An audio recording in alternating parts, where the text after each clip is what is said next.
Olá pessoal, sejam todos bem-vindos a mais um episódio do canal Passo a Passo do Zero à Riqueza. O seu canal que lhe traz dicas práticas e pontuais sobre as suas finanças. E hoje estamos cá, junto desta vista maravilhosa, na Lagoa da Albufeira, para entrevistar um convidado que tem histórias que poderão lhe impactar. Então, não saia daí, fique ligado ao canal e vamos nessa.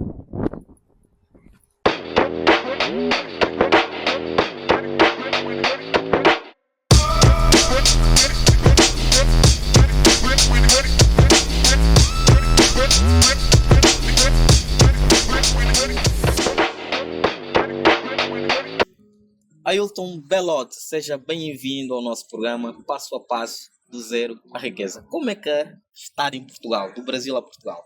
O clima recebeu-lhe bem? Sensacional, obrigado pelo convite, é um prazer, uma honra, né, poder estar aqui falando contigo. Portugal é um país maravilhoso, eu estou me sentindo bastante em casa, talvez por ser nossos antepassados de Portugal, né, e a língua também. Então, eu estando aqui em Portugal é como se eu estivesse no Brasil, muito parecida a cultura, a comida, as praias, então eu estou me sentindo bastante em casa. Só varia um pouco aquilo que é o clima, né? Que é hora frio, hora calor, e o Brasil é praticamente calor, né? Exatamente, isso eu notei essa diferença. A gente esteve ontem em Aveiro e estava um calor insuportável. Quando a gente chega aqui próximo dessa lagoa maravilhosa, a gente sente essa brisa, esse clima um pouco frio, né? Mas como eu sou de uma região, a região sul do Brasil, então também se parece em relação a isso. O clima do sul com o clima daqui. Boa, boa. Então, Ailton Belotti. Quem é o Ailton Belotti? Ailton Belotti, eu sou brasileiro, tenho 47 anos, sou advogado de formação, muito embora eu não exerça essa profissão. Sou sócio de algumas empresas, juntamente com meus irmãos, né? Sou pai de uma princesinha, uma menina de 4 anos, que quando a gente é pai, a gente entende o verdadeiro significado do amor. Então sou um homem extremamente feliz, de bem com a vida, não tenho problema nenhum, e se eu tiver algum problema eu soluciono, porque eu acredito que são os problemas que nos tornam pessoas mais inteligentes, mais sábias e que faz com que a gente cresça mais na vida. Se não houvesse problema, a vida não teria muita graça. 47 anos, está mais novo que eu.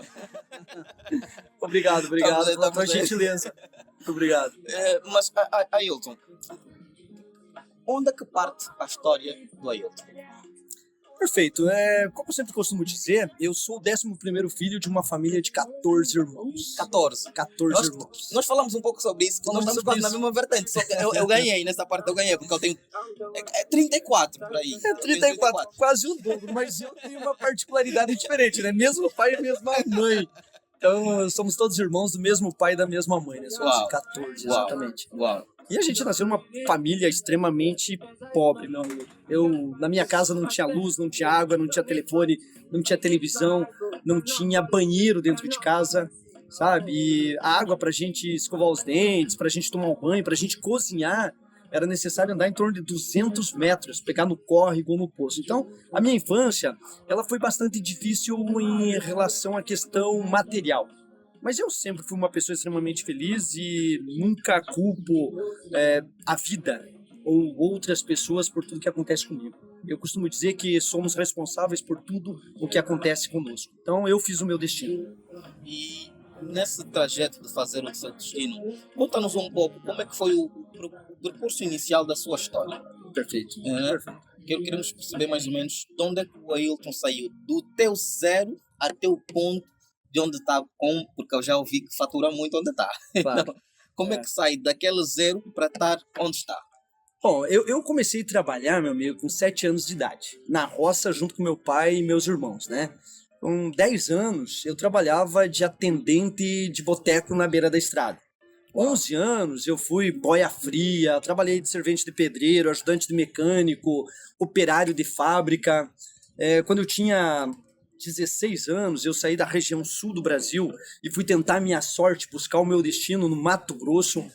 Mas calma aí, desculpa cortar. Claro. Aos 10 anos, na época, estamos a nos referir, se calhar em 1900 e tal, né?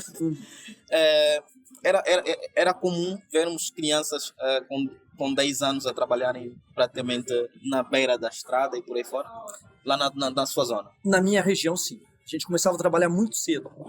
E na minha família existia quase que uma regra. Quando você tivesse 14, 15 anos, você tinha que sair para o mundo em busca de melhores condições, sabe? Então todos os meus irmãos, eles passaram por esse processo também. Então era extremamente normal. Eu tenho um irmão meu que ele começou a trabalhar com carteira registrada, não sei como se chama isso aqui em Portugal, com 12 anos. E aos 40 anos de idade ele já estava aposentado por tempo de serviço, 40, 42 anos. Uau. É muito jovem muito ainda. jovem, muito jovem. Sim, no Brasil, antigamente havia que se você trabalhasse por 30 anos, registrado, você se aposentava por tempo de serviço. Hoje mudou as regras, mas na época era assim. Então, teu irmão, que com 42 anos, já estava aposentado. Como é que o 11º filho sai do ninho da mãe e ir até onde partiu? Era uma regra, né? Quando a gente tivesse idade suficiente, nós tínhamos que buscar o nosso destino. Porque se ficássemos junto com nossos pais, a gente ia ter o mesmo destino, o mesmo futuro que eles. Não era isso que a gente queria, né? Então, com 16 anos, eu já fiz esse percurso. 2.500 quilômetros longe da minha casa, da minha família. E nessa época, eu já tinha perdido meu pai, né? Então, eu cheguei no Mato Grosso, como eu falo na minha palestra, que eu achei que eu ia ganhar muito dinheiro. Achava que era uma região, falavam que era uma região muito próspera, né? Então, meu sonho era o quê? Era ganhar dinheiro, comprar um carro, comprar uma casa, comprar uma fazenda. E, meu amigo, foi aí que eu tive a primeira decepção.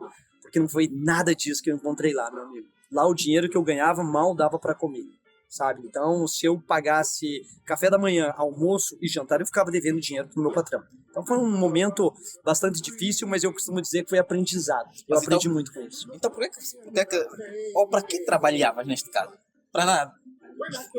Pra nada.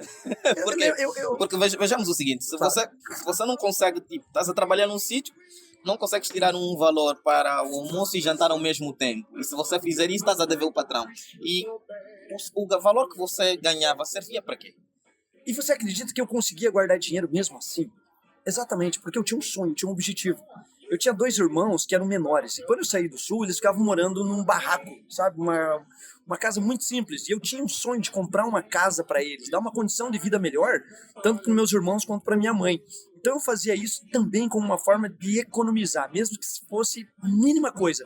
Mas eu não tinha outra opção. Ou eu fazia isso ou eu ia ter problemas. E eu estava a 2.500 quilômetros longe da minha casa. Então não tinha como eu voltar, eu não tinha nem recursos para voltar para minha casa. Então eu era obrigado a ficar lá. E eu fiquei por 2 anos nessa situação aí. Então conta-nos um pouco dessa experiência entre esses 2 anos. Perfeito. O que é que foi surgindo na sua mente, não é? Em estar distante da família, a receber quase nada, mas mesmo assim ter a força de poder trabalhar para poder mudar a vida das pessoas. Você sabe o que eu acho interessante, meu amigo? É que nessa época, quando eu vi que a situação era muito complicada e o Mato Grosso não era aquilo que eu esperava, eu não tinha mais esperança. Sinceramente, eu voltei para Santa Catarina decepcionado, pior do que quando eu fui. Porque quando eu fui eu tinha esperança. E agora eu volto e nem esperança mais eu tinha. Então eu comecei a trabalhar numa fábrica, né, de operário, e eu não tinha sonhos. Não via mais um futuro. E o meu sonho era o que agora? Era um dia comprar um Fusca, é um carro muito popular no Brasil, me casar, ter 1, 2, 3 filhos, quem sabe conseguir um cargo maior dentro desta fábrica, né? Me aposentar e a vida passaria. O sonho comum, era o sonho comum. O sonho comum, eu não tinha esperança, mas aí é que teve algo que mudou totalmente minha vida. Eu tinha um primo, tenho um primo, Ivo Miller, ele se formou em odontologia em 1975, quase 50 anos atrás, né? E ele tinha muita experiência, ele era um cara muito inteligente. Eu olhava para ele e ele era a minha referência, porque afinal de contas, ele saiu de uma família muito pobre, muito humilde, e ele se tornou um doutor. E ganhava muito dinheiro por isso, né? Então eu fui conversar com ele e perguntar como eu faria para um dia alcançar o sucesso que profissionalmente ele também teve. E a resposta foi: Ailton, estude. Mas olha que é uma coisa muito óbvia, né? Muito simples. Às vezes a gente acredita numa fórmula mágica, que ele vai chegar e vai dizer: faça isso e você vai ficar rico, você vai ter sucesso na vida. E não. É que nem o Aladim a mexer aí na lâmpada mágica. É o que a maioria das pessoas esperam. Elas acham que tudo acontece num passo mágico, que não é assim. E ele falou pra mim: estude. E eu olhei pra ele e falei: mas primo, eu não tenho dinheiro nem pra comprar uma bicicleta, como que eu vou pagar uma faculdade? Aí ele olhou pra mim e falou assim: Ailton, o universo vai conspirar a seu favor. Olha, há um livro que fala muito disso e há um escritor, infelizmente já não faz parte do mundo dos vivos e eu admiro muito, que falava um pouco sobre isso. Não sei se você já ouviu falar de Bob Proctor. Certo. Ele falava muito disso, da lei da atração. Creia e pensa que a energia toda positiva vem ao seu redor e isso vai fluir muito na sua vida. Então, quando você pensa no que quer, o universo vai conspirar ao seu favor. Então, aconteceu basicamente isso consigo. Claro, mas aí teve um detalhe interessante, né? Porque quando ele falou isso pra mim, eu comecei a acreditar nessa história. Uhum. Né? Eu digo, pô, se o universo conspirou a favor dele, vai conspirar a favor de mim. Afinal de contas, mesma história, mesmo sangue, mesma família, mesma situação. E aí eu disse, acho que você tem razão, eu vou fazer uma faculdade. Aí eu escolhi curso de administração de empresa. Na época, lá era um curso fácil, teoricamente, poucos candidatos, né? Um número maior de vagas, e eu disse, agora eu vou estudar, eu vou virar doutor, vou fazer igual eles. Não estudei nada e fui para a prova. Meu amigo, eu até brinco com essa história, né? Eu costumo brincar com essa história. E eu digo para as pessoas que o dia da prova, das 100 questões, eu fiquei em dúvida em apenas 13.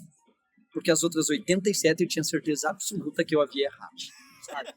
Cara, eu tinha certeza que eu havia errado todas, porque eu não sabia absolutamente Só ficava nada. em dúvida em 13, porque Nada. sabia dizer que pode estar certo ou estar errado, mas nas outras, exatamente, tinha as outras eu tinha certeza, porque eu não sabia, foi tudo chute, sabe? Tudo chute. Nem o tema da redação eu sabia o que escrever. Que no Brasil, quando a gente faz o vestibular, tem uma redação, e eles trazem um tema para você escrever algo sobre, né? Para desenvolver Eu olhei aquele tema, eu falei, eu não sei nada sobre isso. Eu mudei o tema, escrevi sobre outras coisas, né? Mas tudo bem, né? Aí os meus amigos chegavam, e aí, como foi o vestibular? Eu falei, cara, tranquilo, tô aguardando o resultado. E olhando pro universo, falando do universo. E ajuda aí, cara, eu espero que eu tenha acertado. Aí chegou o dia do resultado, eu fui lá, meu amigo, eu não tinha passado. E aí eu costumo brincar também, porque eu voltei decepcionado, mais ainda. Decepcionado comigo, com meu primo por esse conselho, com o universo, eu tava decepcionado com esse universo, sacana. E eu costumo dizer, Fábio, que eu me lembrei do Papai Noel, cara. Porque na época eu tinha raiva. Sabe Papai Noel? Chama Papai Noel aqui. Pai Natal. Eu não gostava do Papai Noel, eu não gostava dele. Por quê? Porque eu era um bom menino, passava de ano, ajudava minha mãe, trabalhava. E ele não trazia nada de presente pra mim. E aí eu olhava outros meninos na rua com bicicleta, com roupas, com carrinho, com brinquedos. E eu, pô, Papai Noel, que injustiça. O que é que eles têm e eu não? Exatamente. Então eu lembrei disso, né? E aí a vida continua. Mas aí, Fábio, teve um fato interessante que aconteceu novamente com a figura do meu primo. Então, o seu primo teve sempre quase envolvido naquilo que é o seu trajeto. Teve porque ele foi, pra mim, um exemplo de superação, né? Aí um dia ele chegou na minha casa e falou assim, Ailton, vamos pro Rio Grande do Sul visitar os meus pais? Falei, vamos embora. Não tinha nada a perder, né? Não tinha dinheiro, não tinha porra nenhuma. Quem tá no zero não tem nada a perder, né? E aí, Fábio, foi aí que as coisas mudam. Porque chegando lá eu conheci uma prima e ela me apresentou um livro. Eu vou falar o nome do livro, tá? O Poder Infinito da Sua Mente. O poder hashtag, o poder infinito da sua mente. É de um... Pode continuar, perdão. Nós vamos passar aqui abaixo o livro, o Poder Infinito da Sua Mente. Exatamente. Eu nunca tinha lido um livro de cabo a rabo, nunca, sabe? De tão fraca que foi a minha escolaridade até então. Só que esse livro eu comecei a ler e era 3 horas da madrugada e eu continuava lendo, impressionado com os ensinamentos que tinha ali. E aí eu olhava e dizia, meu Deus, eu preciso fazer isso, faz todo sentido. Eu vou fazer isso. Aí no dia seguinte, né, eu acordei de manhã e pedi emprestado esse livro pra minha prima. Eu acho que ela não me emprestou, porque até hoje eu não decidi. Já se passaram mais ou menos 27 anos. Eu já falei pra ela que eu mando 10, 20, quantos livros ela quiser. Mas aquele livro que mudou minha vida, eu não vou mudar. A história está patente naquele livro. Há um significado a mais do que simplesmente um livro. Totalmente. E não só mudou minha vida, como mudou a vida dos meus irmãos, que também leram, de alguns amigos meus, sabe? Então, eu acho que quando você acredita e você faz a tua parte, realmente as coisas acontecem. Mas olha que interessante, Fábio. Eu voltei para minha casa no dia seguinte e eu resolvi sair da zona de conforto. Eu pedi demissão do meu emprego, né, lá no Sul, quando você... Na verdade, eu pedi para me mandar embora. Você tem, na época, 5, 6 meses que o governo paga um salário para você, salário de desemprego. Tem um fundo de desemprego. Perfeito. E eu resolvi pôr em prática aquilo que estava no livro. Então, o Marcel, que é um palestrante que está viajando junto conosco, né, ele fala que para você conseguir sucesso, você tem que ter um objetivo, uma rotina e uma disciplina. E eu fiz exatamente isso que está no livro. Eu tinha um objetivo, que era fazer a faculdade, né, passar no vestibular, obviamente, concluir o curso de Direito e me tornar advogado. Não tinha outra opção se você não estudasse.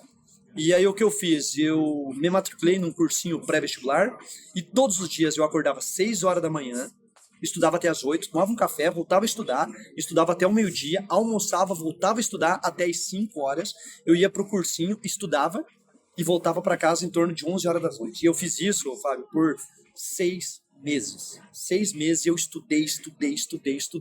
Aí sim, veio o próximo vestibular de Direito, uma prova mais difícil, sabe? Mais candidatos, um nível intelectual mais elevado. Mas aí sim, aí eu fui preparado e dessa vez eu passei entre os 10. Já não foram das 13, né? Não. Aí eu não tinha dúvida. Aí eu tinha certeza, meu amigo. Aí eu tinha certeza que eu ia passar, né? E o que é interessante, Fábio? É nessa parte que eu digo, meu amigo, que realmente o universo, eu prefiro falar Deus, ele conspira a nosso favor, desde que façamos a nossa parte. Não adianta você se ajoelhar no quintal e rezar, pedir a Deus e acreditar muito que vai nascer um alface, um tomate. Não vai, se você não plantar. Planta, rega, aduba, e aí sim você pode rezar e tenha certeza absoluta que Deus vai fazer com que essa planta ela nasça, né? Então eu acho que o grande problema das pessoas, como a gente falou aqui no início, é achar que as coisas acontecem assim, como um passo de mágica. Não. Se você fizer a tua parte, se você estudar, você vai conseguir vencer na vida. E aí eu fiz o curso de Direito, mas tem coisas interessantes, sabe, meu amigo, que eu comecei a estudar, mas eu estava desempregado ainda, e eu não tinha dinheiro para continuar esse meu curso, né?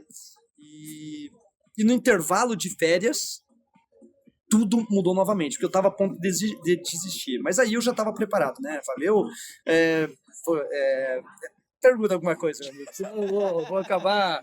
Não, conta essa história, que por acaso eu quero perceber exatamente como é que foi depois esse modelar e essa reviravolta da sua vida, não é? Passar depois do curso de advocacia, ser aprovado no vestibular e depois desenvolver o Ailton que nós temos hoje. Perfeito. Então eu comecei a faculdade de Direito e era de manhã. E era 40 quilômetros longe da minha cidade, né? E eu não tinha dinheiro nem para pagar o ônibus para ir. Eu estava desempregado ainda. Sabe? Tem uma história interessante que eu fazia uma faculdade de Direito, fui pedir emprego um dia no posto de gasolina. E sabe o que o dono do posto perguntou para mim? Qual é o teu sobrenome? De que família você é? Ou seja, me parecia que eu tinha que ter uma família nobre para eu poder arrumar um emprego de frentista, sabe? Mas o título, ou seja, o nome lá naquela zona implicava muitas vezes para você poder ter um posto social em termos trabalhísticos lá. Por eu vir de uma família muito pobre, eu acho que sim, sabe? A impressão é que se você não tem condições nem para trabalhar, você tinha qualificação, sabe? Então eu fiquei muito decepcionado e até o meu sobrenome é Silva também. Ailton Melotti Silva. E no Sul, Silva, no Brasil é muito popular. É muito simples, né? Aí eu olhei para ele e falei assim, meu amigo, meu amigo, soletra o meu sobrenome, S-I-L-V-A, Silva, sabe? Tipo, eu preciso ter nome para poder trabalhar, eu quero trabalhar. E eu não ganhei um emprego, né? Mas tudo bem, depois eu te conto uma parte do que aconteceu com senão não posso. E aí, eu estava prestes a parar de estudar. Por quê? Porque eu não tinha condições. E olha como Deus é maravilhoso. Como o universo conspira mesmo a favor da gente. Eu tinha conhecido um amigo uma semana antes. E eu estava na minha casa, intervalo, né? Já tinha passado o primeiro semestre. Desanimar novamente, ele chega e fala assim, Ailton, eu vou lá no quartel que eu vou fazer um concurso para policial militar. Vamos junto? Falei, vamos. Também, não tinha nada que perder. Vamos lá. E quando a gente chegou lá, ele não pôde fazer a prova, porque exigia o 2º grau, e ele não tinha. E você tinha. E eu tinha. Aí eu olhei pro policial e falei, amigo, quanto que é o salário de um policial hoje? E ele falou, era o dobro do que eu ganhava no último emprego. Eu falei, o que precisa para fazer essa prova para ser policial? Ele precisa fazer inscrição, né? Passar no concurso e segue adiante. Falei, quanto custa para fazer esse concurso? Ele falou, R$7. Eu coloquei a mão no bolso e eu só tinha R$7. O único dinheiro que eu tinha. Eu falei, vou fazer essa prova. Aí ele falou, mas precisa uma foto 3x4. Eu falei, não tenho foto 3x4. Aí o meu amigo, que eu tinha conhecido uma semana anterior, ele falou, eu levo você pra gente tirar essa foto. Eu falei, mas eu não tenho dinheiro. Ele, não tem problema, o dinheiro que eu ia pagar a inscrição, você pode pagar para fazer essa foto. Eu digo, vambora. Amigo, aí sim, eu passei em primeiro lugar no estado. Uau, que era o 01 da turma. Passei em primeiro, uma classificação assim, muito boa para toda aquela região da polícia, né? E só que aí eu não podia fazer a faculdade de Direito, porque na minha cidade não tinha esse curso. Mas nesse intervalo liberou o curso de Direito na minha cidade. Eu pude conciliar as duas coisas. Então eu fiz a transferência, né? E aí eu pude terminar minha faculdade e ganhar dinheiro como policial para pagar o curso. Depois disso, fiquei 6 anos na Polícia Militar. Foi uma fase sensacional. Eu costumo dizer que é uma faculdade a mais que eu tenho. Você aprende muita coisa, sabe? Desde que você seja um policial honesto. Depois que eu terminei, eu vim para São Paulo. grande centro, e aí sim, aí a gente montou nossas empresas, e graças a Deus, tudo deu certo. Todos os concursos que eu fiz, eu passei, tudo que a gente acreditou, projetou e trabalhou junto, deu certo. Graças a Deus, hoje nós temos aí as nossas empresas, né, e eu sou um cara muito feliz. E quanto é que as vossas empresas hoje chegam a faturar? Junto elas passam, eu não gosto de falar de números, né? Não gosto de falar de números, mas tudo bem. Elas passam de 100 milhões de reais por mês, por ano, elas faturam sim. E a gente conta com mais de 1.000 colaboradores hoje trabalhando nas nossas empresas, né? Temos um jeito diferente também de administrar, de tratar as pessoas. Eu inclusive, estou escrevendo um livro que é Liderança com Sabedoria. A arte de conquistar seguidores e não mercenários. Por que você acha que muitas empresas têm falhado nisso? Em vez de terem seguidores, têm tido mercenários? Eu acho que para você ser líder, Fábio, exige algumas características, sabe? E eu cito 10 que eu considero como sendo essenciais. Como, por exemplo, vou citar alguns. Calma. Hashtag 10 dicas para ser um líder. Um líder eficiente em conquistar Okay. seguidores e nem mercenários. Que é uma diferença muito grande entre uma coisa e a outra. Eu costumo dizer isso. Se você é um cara prepotente, arrogante, chato, mas você tem dinheiro, você consegue contratar pessoas para você liderar. Mas esses não são liderados, não são seguidores, eles são mercenários. A partir do momento que uma outra pessoa oferecer qualquer dinheiro, qualquer vantagem, além daquilo que você oferece, eles vão te abandonar. E elas vão trabalhar com outra pessoa. E é diferente de quando você é líder de verdade. Que você é uma pessoa justa, honesta, corajosa, forte, carismática, sabe? Uma pessoa sensível, pensadora, uma pessoa que tem o controle emocional. Então você conquista os teus liderados. E essas pessoas, elas estão com você porque elas gostam de você. E aí, mesmo que uma outra pessoa, uma outra empresa, ofereça um valor maior do que aquilo que ela ganha contigo, ela não vai te abandonar. Porque ela não trabalha contigo apenas pelo dinheiro, mas sim pelo ambiente, pela pessoa que você é. E é isso que eu sempre procuro mostrar para as pessoas. Sejam pessoas diferentes. Conquistem as pessoas que estão contigo. E aí sim, mesmo que você encontre-se numa situação difícil, de repente pagando menos do que um outro ofereça, mas eles vão permanecer com você. É isso que eu tento ensinar para as pessoas. Eu por acaso, eu tive a experiência de conviver e de ver pessoas do gênero que surgiam propostas muito melhores e mais vantajosas, mas elas nunca saíam da empresa. E eu me perguntava, mas por quê? E na minha cabeça estava, olha, ou está a fazer algo na empresa que está a lucrar mais do que aquilo, ou algo a mais se passa aí. E depois eu fui percebendo que é realmente isso que você contava, que havia uma conexão entre aquelas pessoas e o próprio dono da empresa. Que eles simplesmente não se levavam por aquilo que era o valor que lhe era pago, mas havia uma, eu não sei se posso dizer uma irmandade, era muito mais além daquilo que uma irmandade entre aquelas pessoas. E olha que depois aquelas pessoas tinham sempre um respeito muito diferente dentro da empresa. Perfeito. Suponhamos, eu podia errar, eu tinha o meu problema com o patrão, ele se errar, o tratamento era totalmente diferente, a chamada de atenção era totalmente diferente, e eu consigo perceber claramente hoje nisto que você acaba de dizer.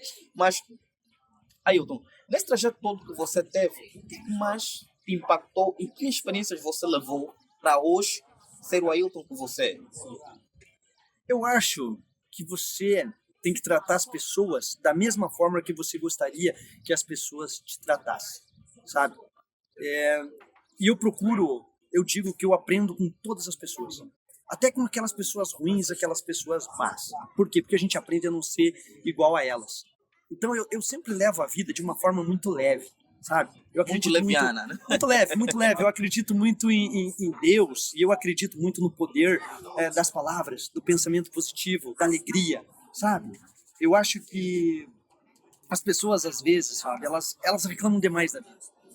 E talvez seja exatamente por isso que elas não conseguem alcançar aquilo que elas buscam, aquilo que elas sonham, sabe? Eu não faço isso.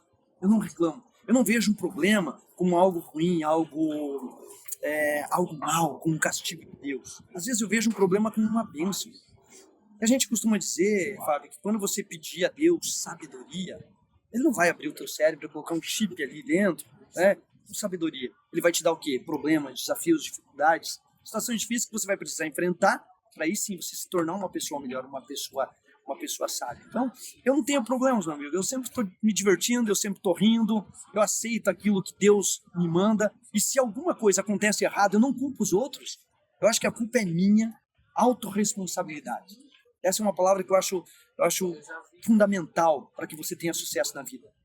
Eu não sei porquê, mas É engraçado, tem uma história que uma vez eu fui no Mato Grosso e tinha um exercício que era para todas as pessoas que tinham problemas. Todos, você tem um problema? Vamos fazer esse exercício. Você tem um trauma do passado? Vamos fazer um exercício. Todo mundo foi, eu não fui. Aí o professor ele chegou e falou assim, Ailton, por que você não vai? Eu digo, não é só para quem tem problema? Ele disse, mas eu não tenho. Ele, como não tem problema? Lógico que tenho. Eu digo, não tenho. Mas por quê, meu amigo? Eu trabalho junto com a minha família. Eu tenho saúde. Eu tenho paz. Eu tenho, na época eu morava junto com uma pessoa, né? Eu tenho uma pessoa especial junto comigo. Eu tenho um cachorro. Eu tenho meu carro, eu tenho tudo. Que problemas eu tenho para eu passar por isso? Talvez se eu entrar nesse exercício, aí é que eu vou ter um problema. Eu vou ter um problema. Eu não tenho traumas, mas eu não tenho traumas. Eu tenho, por exemplo, só para você ter uma ideia. Eu vi o Davi falando contigo, ele falou de uma situação onde o pai dele estava com uma faca e tal, né? Eu vi isso várias vezes na minha vida. Uma vez, olha só que história triste, mas passou. Eu pronto para ir para a escola, meu pai tinha enchido a cara bêbado, minha mãe tirando leite das vacas, que a gente morava no sítio, né? Ele pegou uma faca e estava indo pro lado dela dizendo que ia matar. E não tinha como a gente fazer absolutamente nada. E minha irmã pegou no meu braço e me levou para a escola. Eu tinha 6 anos, então eu não aprendi nada nenhuma nesse dia. Eu não vi a hora de chegar em casa e ver minha mãe viva, que meu pai não tinha matado ela. Ou seja, eu podia ter traumas. Não, eu deixei no passado. Eu rezo todos os dias pro meu pai, para que Deus o perdoe e abençoe, que também tinha o lado bom dele, sabe? Então eu não tenho problemas. O meu problema para mim... tem problema? Manda que eu vou solucionar esse problema e deixa a vida... Eu deixo a vida me levar desde que eu faço a minha parte. Eu faço a minha parte, eu me esforço, faço tudo que eu posso. E aí a vida segue. Não tenho problema, sou uma pessoa extremamente feliz. Ailton, como é que, nesse caso, depois de ser militar e passar o que passou, como é que surge o Ailton palestrante? E O Ailton palestrante? Interessante. Olha só, eu sempre contava minha história, mas eu contava assim no bate-papo. E as pessoas olhavam pra mim e diziam, nossa, cara, tua história é muito interessante, você precisa levar isso adiante. É aquilo que diziam, desculpa te cortar, o palestrinha, né? Exatamente. Leva essa história adiante. E eu dei conselho para algumas pessoas e de repente essas pessoas seguiram o meu conselho e se tornaram pessoas de muito sucesso. Mas eu não ligava, por quê? Porque eu acho que todo mundo tem uma história. Eu pensava assim, por que a minha história é melhor do que a sua? Por que a minha história é melhor do que a do fulano? Todo mundo tem uma história, sabe? Só que aí eu comecei a assistir algumas palestras. Falei, cara, mas eu podia fazer isso de uma forma até melhor. Eu tinha uma analogia que se encaixaria melhor nisso. Tipo, pô, o cara tem essa história, ele tá contando isso, mas qual a mensagem que ele tá trazendo para as pessoas? E às vezes eu via as pessoas contando a história, mas não traziam uma mensagem. E eu sabia que eu podia trazer uma mensagem. E aí surgiu o casal, o Alê e a Marcele, né? Que pediram para que eu participasse de uma live com eles. E quando eu contei, as pessoas vieram e me procuraram e começaram a conversar. E aí surgiu essa possibilidade de fazer palestra, sabe? Mas o que eu acho legal? Eu acho bacana, eu acho legal, desde que eu conte a minha história, mas que ela tenha uma mensagem para que eu possa transmitir para as pessoas, sabe? Então foi isso que despertou essa vontade. E aí veio a parte da moeda. Que aí eu lembrei de quando eu cheguei em São Paulo, meu irmão sabia que eu era formado em Direito, que eu já tinha passado no exame da OAB, advogado, né? Mas que eu não estava trabalhando ainda. E ele olhou e falou isso para mim. Ailton, quanto vale uma moeda de ouro no fundo do oceano? Eu não sei, falei para mim. Ele falou, não vale nada. E eu guardei isso para mim. E depois de um tempo eu disse, cara, agora eu sei, faz sentido. O que vale? Eu ter uma história, eu ter conhecimento, eu ter talvez uma sabedoria, se eu não tiver a capacidade de transmitir aos outros, ou compartilhar aquilo que eu aprendi, não serve para nada. E aí sim, aí eu resolvi, né, contar minha história, passar a experiência, escrever um livro e tentar transmitir algumas coisas que eu considero como sendo importante para outras pessoas. Eu acho isso muito bacana. Ailton, olhando para a sua história no passado, e falando que você é daqueles caras que quando vai falar sobre uma coisa, você leva sempre um sorriso no rosto quando vai falar da sua história, quer seja ela triste ou alegre, o sorriso está sempre aí. Mas onde é que você hoje quer chegar com as suas histórias? Onde eu quero chegar com as minhas histórias? O que você acha que as suas histórias podem fazer para a vida de outras pessoas? Que mensagem que elas podem obter dentro da tua história? Você já viu como que é o povo humilde na África? Eles sempre estão sorrindo. Eles sempre estão felizes. E às vezes você vai em alguns lugares onde as pessoas são bilionárias e elas são infelizes, sabe? E aí eu costumo dizer, meu amigo, que o sucesso Primeiro, ele não deve ser medido levando em consideração o lugar onde você está, mas sim o caminho que você percorreu para chegar onde está. Essa é uma das coisas que eu sempre falo para as pessoas se elas têm sucesso ou não. Por exemplo, filho de um bilionário. Ele nasceu, ele só precisou nascer para ele ter sucesso. Ele teve sucesso? Não. Agora você pega uma pessoa que saiu do zero e se transformou num milionário. Ou não precisa nem ser um milionário. Uma pessoa que saiu do zero e ganha, sei lá, 1.000 euros. 2, 3, 4, 5. Isso eu chamo de sucesso. O caminho que ela percorreu. Mas se você falar para mim, Ailton, resume sucesso. Eu resumiria, sem dúvida, em apenas uma frase. Sucesso é você ser feliz. Se você é feliz, você é uma pessoa de sucesso. E aí eu costumo falar que você pode ter todo o dinheiro do mundo, todas as riquezas inimagináveis. Mas se você for uma pessoa frustrada, amargurada, de mal com a vida, você é um fracassado. Eu vejo isso. Para mim, pessoa que não tem alegria, que não tem felicidade, para mim são pessoas fracassadas. E é isso que eu gostaria de levar essa mensagem. Não importa a tua situação, seja uma pessoa feliz. Seja uma pessoa feliz. Nós nascemos com 2 pernas, 2 olhos, 2 braços, um cérebro, um corpo. O que mais a gente precisa? É um presente que Deus nos deu. Então eu acho que você tem que sempre fazer a tua parte, agradecer e pedir. É isso que eu quero levar para as pessoas. Eu vejo pessoas com uma inteligência incrível, sabe? Uma inteligência incrível. E elas não aproveitam essa inteligência. Elas são pessoas que não saem do lugar. Elas são pessoas tristes. Por quê? Porque reclamam demais. Reclamam demais e não fazem a parte delas. Se eu tivesse feito isso, reclamado, e não ter feito a minha parte, hoje eu seria um operário de fábrica e estaria ganhando muito menos que 1.000 euros no Brasil. Então, eu acho que essa é a mensagem que eu quero levar para as pessoas. Façam uma parte de vocês. Acredite.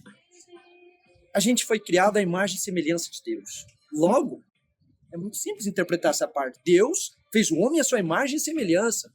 Então, todos nós somos microdeuses. E onde está o poder de Deus em nós? Está aqui no nosso cérebro e aqui no coração. Então, quando você faz sua parte, acredita do fundo da tua alma, do fundo do teu coração, que aquilo vai dar certo, visualiza como algo que já aconteceu, vai acontecer. É isso. As pessoas não entendem, elas não sabem o poder que elas têm. Todos têm um poder enorme. E por que alguns prosperam e outros não? Por quê? É culpa do governo. É culpa dos meus pais. É culpa disso. Se você me perguntar, Ailton, Brasil ou Estados Unidos? Para mim não importa. Por quê? Porque se eu for um mendigo no Brasil, eu vou ser um mendigo nos Estados Unidos. Se eu for um médico no Brasil, eu vou ser um médico nos Estados Unidos. Se eu for um bilionário no Brasil, eu vou ser um bilionário nos Estados Unidos. Não importa o lugar onde você nasceu, onde você está. Faça a tua parte, mas faça. Acredite que você vai conseguir o sucesso. Eu penso dessa forma. E é isso que eu quero levar para as pessoas. Ailton, quando chega a ser, por exemplo, nesta trajetória toda que você teve, qual chegou a ser a sua maior referência em dizer não, tenho que chegar ali porque eu vejo que aquele está assim? Em quem você chegou a se inspirar? Quem eu cheguei a me inspirar? Olha só, eu tenho uma filha. O nome dela, quem escolheu foi a minha ex-esposa, sabe? Caterine Guimarães Caldeira Velote Silva, inclusive ela é portuguesa. Mas eu não tinha um nome de um homem para colocar no meu filho. Eu não tinha, até hoje eu não sei. Por quê? Porque eu acho que nomes que você põe no seu filho é para homenagear alguém, sabe? E a minha maior referência seria Jesus Cristo.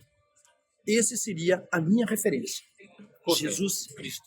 Porque ele as pessoas podem não ser cristãs, mas ele foi um cara sensacional. Ele dividiu eras. Existe antes de Cristo e depois de Cristo. E isso o mundo inteiro aceita. Ele era uma pessoa, muito acima da média. Então, para mim, ele é uma referência. Nós temos uma história, meu amigo, de um cidadão que ele fez uma coisa muito errada dentro da nossa empresa, sabe? Ele desviou dinheiro muito alto. Mas ele era uma pessoa boa e eu sabia disso. E um dia, nós tínhamos 2 opções. Mandar ele embora, prender ele, ferrar com a vida dele ou perdoar. E eu chamei o meu irmão e falei assim, Geraldo, o que Jesus Cristo faria na nossa situação? Eu não estou querendo me passar por Jesus, não. Mas eu quero saber o que agradaria a Deus, a Jesus, naquela situação. E ele disse assim, perdoar. Eu digo, é exatamente isso que a gente vai perdoar. Que a gente vai fazer. E a gente perdoou essa pessoa. E hoje, de todos os colaboradores que a gente tem na nossa empresa, se eu tivesse que escolher um para permanecer comigo, eu escolheria exatamente essa pessoa. Por quê? Porque a gente perdoou, e perdoa de uma forma incondicional, sabe? E hoje é a referência dentro da nossa empresa, essa pessoa. Então não tem como você seguir um exemplo melhor do que Jesus. E a gente está nessa vida de passagem, meu amigo. Né? Aquilo que a gente fizer aqui de bem é que vai ecoar na eternidade. Hoje, para o Ailton, qual seria a sua maior ambição? Minha maior ambição? Minha maior ambição é continuar sendo eu mesmo. É continuar sendo um homem extremamente feliz. É poder fazer com que mais pessoas ouçam a minha mensagem, sabe? Isso é a minha maior ambição. Agora, de uma forma financeira, eu acho que o dinheiro, ele é uma consequência. A minha ambição é me permanecer um homem feliz. É ver minha filha crescer como exemplo, como referência. É um dia poder conversar com os meus netos. É dar orgulho, sabe? Para as pessoas que estão ali junto comigo, para minhas filhas. Eu não tenho ambição de ganhar 1 bilhão, 2 bilhões. Isso para mim é indiferente. Eu só quero ser feliz, meu amigo. Eu só quero ser um homem feliz. E o restante é consequência. Olhando para o local onde a gente se encontra, uma pergunta mesmo. O que é que chega a lhe inspirar hoje? A cada dia que você acorda, qual é a sua maior fonte de inspiração? Minha maior fonte de inspiração vai parecer repetitivo, né? Meu amigo, eu agradeço a Deus todos os dias pelo simples fato de eu acordar e eu estar respirando, sabe? Então, todos os dias, a primeira coisa que eu faço, eu me ajoelho e digo assim, Senhor, obrigado por mais um dia, ou por mais uma noite, sabe? E eu peço para que o dia de hoje seja tão bom quanto foi o de ontem, o melhor, sabe? Então, não existe uma inspiração. Uma inspiração é isso, meu amigo. É estar junto com minha filha, é ver ela crescer, é ver ela ser feliz, sabe? Então, para mim, inspiração é isso. É viver e continuar sendo feliz. Quero sim, obviamente, conhecer o mundo, viajar pelo mundo, sabe? Eu acho que o mundo é tão perfeito. Olha isso, cara. Sensacional. Sabe? E não é apenas nas fotos que eu quero deixar isso, mas vai ficar aqui, ó, na minha mente, memórias afetivas. E eu quero isso, eu quero conhecer o mundo, todos os lugares diferentes. Esse talvez seja um sonho, uma ambição. É ficar 1 ano, 2 anos só viajando e conhecendo os lugares. O planeta nosso é incrível, né? Maravilhoso. Ailton, olha, estamos realmente a ficar sem tempo, não é? Infelizmente o tempo urge e connosco não é diferente. Mas antes eu quero que você me responda, não é? Como tem sido esse trajeto de viajar com essa gente toda que vocês têm nessa caravana? Claro. Em obter conhecimento dessas pessoas e experiências na mesma. Eu digo que é uma mistura de inocência e sabedoria ao mesmo tempo. Como é que tem sido esse trajeto que vocês fizeram do Brasil para Portugal? E acho que daqui a nada vamos para outra zona já, né? Dentro em breve. Creio que sim, eu creio que vai dar certo. Ou já deu certo, não é? Claro. Tem sido uma experiência incrível, viu? Sabe, são pessoas diferentes, né? Tem o Davi com 19 anos, a Marcela e o Alê, um casal. Tem a filha deles, né?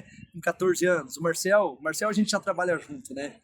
E tem sido uma experiência diferente, onde todas as viagens que eu fiz internacionalmente, né? A gente sempre teve, talvez, mais confortos, pessoas que falavam a mesma língua, muito parecido, ou família, ou pessoas que estavam no mesmo negócio, né? Então, era diferente. Mas essa experiência de ficar dentro de uma casa, né? Dividindo o quarto com mais 3 pessoas... É um Big Brother. Vocês estão num Big Brother... Não é? Vocês disseram, estão no Big Brother. Mas eu sempre me adapto, meu amigo, em qualquer situação, sabe? Eu tenho essa resiliência, sabe? Então, para mim, se eu estiver numa região extremamente frio, um calor insuportável, se eu estiver com 10 ou 50 ou 100 pessoas, eu sei que nada acontece por acaso. Alguma coisa me trouxe até ali. Alguma coisa que Deus está me mostrando, sabe? Então, para mim, tem sido uma experiência incrível, conviver com pessoas diferentes, sabe? E eu analiso muito e eu me divirto demais. Eu tiro onda, cara. Gente, o Davi, o Marcel, nossa, eles sofrem demais. Mas isso faz parte, né? Faz parte. Então, essa experiência está sendo incrível, muito conhecimento, experiências, e é isso que torna a vida especial. Uma palavra que poderia definir quem realmente é Ailton Belete. Um homem extremamente feliz. Uau, Extremamente feliz. isso é fantástico. Olha, eu vou ser sincero. Eu conheci tantas e tanta gente, mas eu quando conheci você da vez passada no hotel, surgiu uma aura tão boa que não foi preciso a gente falar muito. Eu acho que quando a gente realmente tem uma história, as histórias conectam-se. Perfeito. Foi só falarmos pouco e a gente conseguiu perceber quem realmente era quem naquele exato momento que hoje eu sou grato e vou continuar a ser grato por pelo menos é aquilo que a gente diz, pedir ao universo, o universo trazer até nós aquilo que a gente pede. Claro. Eu agradeço ao universo por permitir que eu pudesse conhecer pessoas tão maravilhosas como vocês, pessoas que a qualquer custo poderiam estar a reclamar certas coisas, mas hoje viram que mais vale erguer a cabeça e poder contar a sua história, porque todos nós temos uma história. E essa história tem que fazer sentido na vida de outros para que eles se reveem e não caiam no mesmo erro. Claro. É aquilo que da vez passada nós falamos. Se houver um caminho, eu estou a passar por um caminho e eu cheguei primeiro, vi que há um empecilho aí, eu tenho que meter uma barreira para que os outros não caiam realmente naquilo. É isso que vocês realmente têm feito. Perfeito. Eu tenho simplesmente a louvar isso, esse vosso gesto, de pelo menos poder, com a vossa história, mudar a vida de outras pessoas, para que essas outras pessoas poderem contar também as suas histórias. E eu fico grato, mas grato por tê-lo cá no nosso canal. E espero que num futuro próximo também, em vez de ser cá em Portugal, lá no Brasil. Mas você está convidado, vai ser um prazer, vai ser uma Lá no honra poder Brasil, receber você. não é? Eu no espero Brasil. um dia a gente Claro. poder ter esse contacto lá, porque eu vejo que é isso que faz a vida. Conexões. Conexões, perfeito. Conectar com as pessoas, estar conectado com as pessoas e poder aprender com essas pessoas. Eu acho que isso poderia me tornar uma pessoa também melhor neste mundo. Eu só queria agradecer pela oportunidade que você nos deu de estar cá no nosso canal hoje. E antes eu queria saber, como é que tem sido cá em Portugal? O que é que aprendeu cá? Já fala do português? Como eu te falei, O que é que como eu te você falei, aprendeu cá? eu me senti extremamente no Brasil. Nós temos um amigo que nos recebeu na casa dele, que é o Paulo, é um cara sensacional. Até quero fazer um agradecimento especial aqui, porque pessoa que não nos conhecia e a gente se sente como se fosse irmãos, como se fosse da mesma família. Tanto é que acho que em julho ele vai para o Brasil, já convidei para ficar na minha casa, sabe, para poder retribuir esse carinho, sabe. Então eu percebi isso, eu me senti em casa. É diferente quando você vai para Inglaterra, França, Alemanha, Dubai, Rússia, Ucrânia, que a língua é diferente. Então você se sente de fato longe de casa, né, em outro país, mas aqui não. Sabe, eu tenho uma mensagem que eu gostaria de ter, mais uma rapidinho, né? Olha que coisa interessante. Uma vez uma pessoa chegou e falou para mim, Fala para nossa câmera. tá ok. Eu falei assim para um amigo meu, cara, você precisa acreditar, você precisa ter certeza, você precisa fazer a tua parte. Ele olhou para mim e falou assim, Ailton, a única certeza que eu tenho, cara, é que um dia eu vou morrer. E eu olhei para ele e disse, caramba, meu, então aí a gente tem uma coisa que é muito contrária. Ele, por quê? Eu digo, porque isso é uma coisa que eu não tenho certeza. Ele, como assim? Eu digo, eu tenho dúvida se eu vou morrer ou não. Eu acho que eu não vou morrer nunca, sabe? Eu digo, então, aquilo que é uma certeza pra você é a única dúvida que eu tenho. Exato. Ailton, já mesmo para fechar, Claro. eu quero que você deixe um conselho lá para casa, para quem realmente tem um futuro promissor, mas nesse caso ele vê esse futuro promissor está adormecido dentro de si. Que conselho é que você daria para que essas pessoas pudessem se despertar e poder trilhar o caminho que nós, ou que você trilha do sucesso hoje? Simples, meu amigo. Faça a tua parte. Faça o possível. Sabe? Se você quer se tornar médico, primeira coisa, comece a estudar. Pô, mas eu tô desempregado. Melhor ainda, você tem mais tempo para estudar. Pô, mas eu ganho pouco. Ótimo. Mais um incentivo. Se prepare, estuda. Faça a tua parte. Faça o possível, que o impossível Deus vai fazer para você. Agora, eu quero emagrecer. Você acha que você vai pegar uma pílula mágica, tomar e vai emagrecer? Não. Você vai ter que acordar 1 ou 2 horas mais cedo. Você vai ter que correr no quarteirão ou andar. Se você não pode correr, anda, sabe? E diminua a tua alimentação. Procura um profissional que te ajude a ter uma alimentação mais saudável. Ou seja, faça a tua parte. Pô, mas é impossível perder esse peso. Não é não. Faça a tua parte. O impossível, Deus vai fazer para você. Então a mensagem que eu digo é essa. Faça tudo o que você pode. Faça o possível. E acredite que o impossível, Deus vai fazer para você. Mas você tem que fazer a sua parte. Essa é a mensagem que eu deixo. Boa. Ailton, foi um prazer, muito obrigado, meu meu irmão. Foi um prazer. por Foi uma cá estás. satisfação enorme. A satisfação é Espero toda encontrar nossa. você no Brasil em breve. Assim será. Estaremos. Com certeza. Acredita e faça a tua parte. E vamos chegar. Então, pessoal, Sensacional. esse foi mais um episódio com Ailton Belotti, um cara sensacional que eu quero levar para a vida toda. Então, esse é mais um episódio do canal Passo a Passo, do zero à riqueza, juntos para uma liberdade financeira e uma vida melhor. Tchau, tchau.